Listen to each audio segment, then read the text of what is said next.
Oke, halo semuanya. Gue Alex.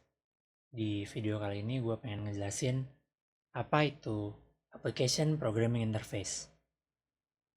Nah, kalau lu lagi belajar coding nih, atau kalau misal lagi kerja di tech startup, atau lu di role yang mana lu megang produk, baik itu lu technical, coder, programmer, software engineer, ataupun kayak product owner, product manager, dan lain-lain, lu pasti pernah dengar yang namanya API, ya kan?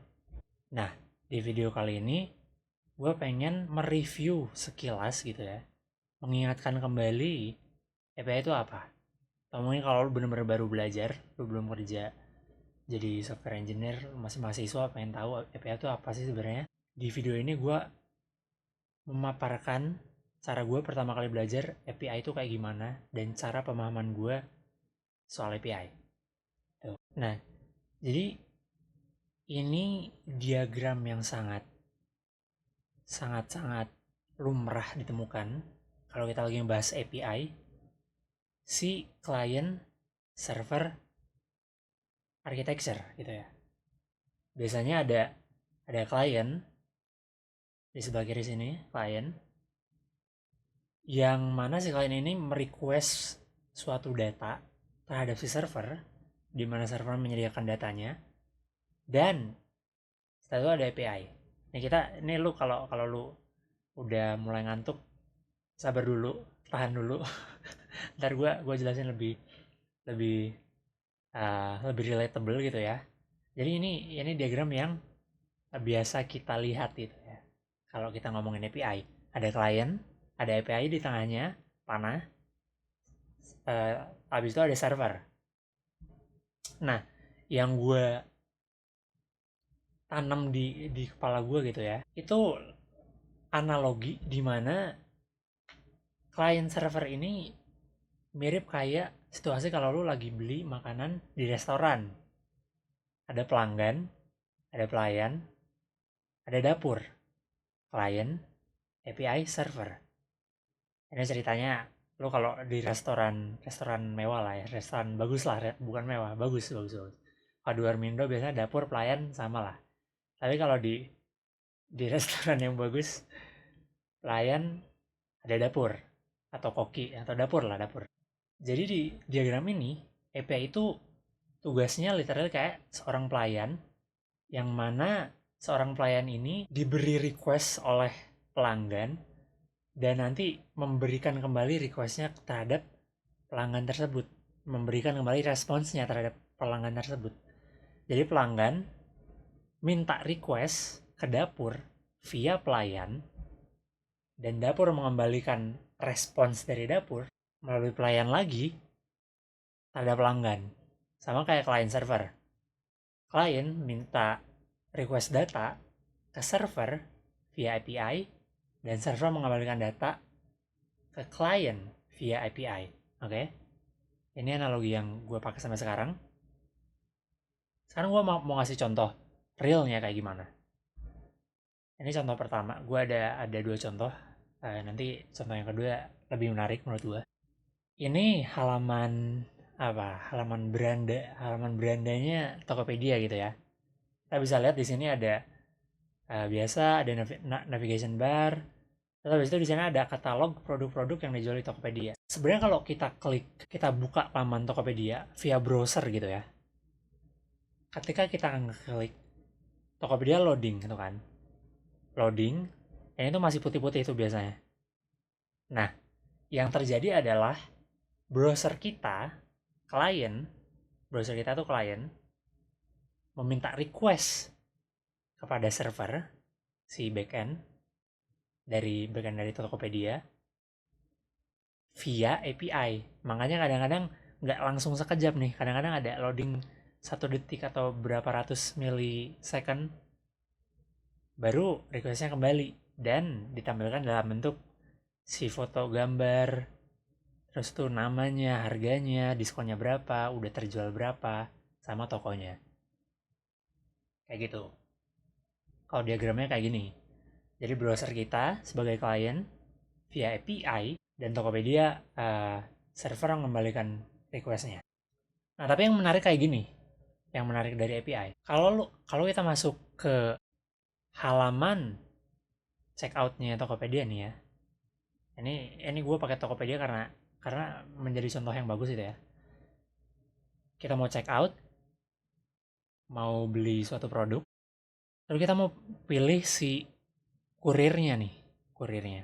Ada JNT, lo bisa lihat di sini JNT, ada Tiki, ada si cepat, ada JNE.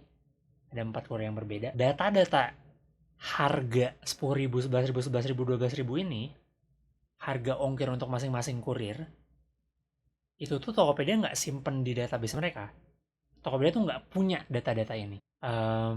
Dan data-data ini itu didapatkan dari API dari masing-masing penyedia jasa kurir ini. Jadi Tokopedia terhubung dengan API dari JNT, Tiki, Secepat, dan JNE, ngambil data milik mereka dan mereka Tokopedia taruh di halaman Tokopedia ini. Kalau didiagramin jadi kayak gini. Nah, kalau yang sebelumnya kita cuma punya klien API server, sekarang API-nya jadi ada banyak nih. Jadi si Tokopedia servernya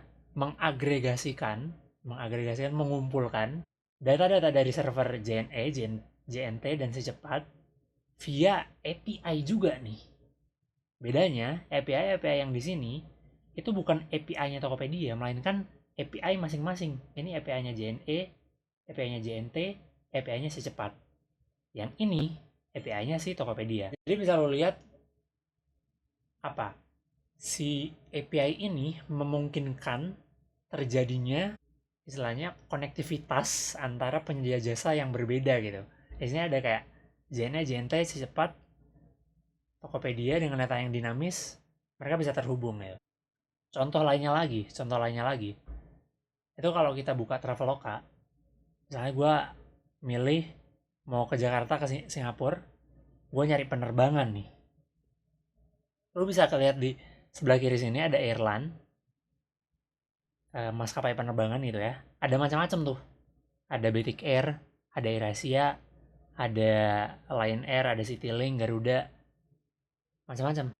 Nah ini kemungkinan besar, gue nggak tahu secara pasti, tapi kemungkinan besar Traveloka tuh konsepnya mereka terhubung dengan API dari masing-masing maskapai penerbangan ini. Jadi mereka nggak nyimpen nih data-data kayak gini, data-data maskapai penerbangan masing-masing itu. Mereka konsepnya kerjasama, partneran. Habis itu mereka ngambil data-data milik masing-masing maskapai penerbangan via API. Lagi kan, API ini memungkinkan penyedia jasa yang berbeda dari maskapai penerbangan sama Traveloka, yang mana Traveloka ini sebenarnya cuma jualan tiketnya doang. Itu yang menarik dari API. Jadi itu doang yang gue pengen bahas di sini. Jadi yang kita udah bahas tuh tadi bahwa API itu adalah pelayan yang mengantarkan request ke server dan mengembalikan respons ke klien. Selain itu juga si API ini memungkinkan terjadinya konektivitas antara service-service yang berbeda, penyedia jasa yang berbeda, atau service yang berbeda lah. Yang terakhir yang gue pengen tunjukin, terutama kalau lu baru belajar soal API ini gitu ya. Ini ada GitHub yang menarik. Lu bisa ngelihat daftar-daftar API yang publik. Jadi ini gue bisa contohin sih. Jadi kalau lu, nah ini contohnya, ini kalau belum belum pernah belajar API ini bakal agak pusing sih. Cuman yang lu lagi lihat sekarang itu tuh contoh API gitu ya. Again, API itu ibaratnya kayak pelayan, dimana gue bisa mendapatkan daftar-daftar sebelah kiri sini anime. Jadi kalau misal ada pengen bikin project eh, database anime, gini deh, lu pengen bikin project website atau aplikasi untuk mereview anime gitu. Lu bisa nih ngambil data-data dari animenya dari sini. Habis itu eh, masukin ke project lu. Itu bisa kalau lu pengen have fun, pengen belajar gitu, itu bisa banget. Jadi lu nggak perlu, kalau lu pengen bikin aplikasi apapun dan lu misalnya baru hobi, itu bisa banget pakai public API. Misalnya lu pengen bikin book review, movie review, anime review, dan lain sebagainya, itu database GitHub yang gua taruh di sini ini cukup berguna, bisa lu explore. Itu aja dari gue. Semoga video ini membantu. Kalau ada kritik jangan lupa komen, kalau suka jangan lupa like, kalau nggak suka jangan lupa dislike. Thank you udah nonton.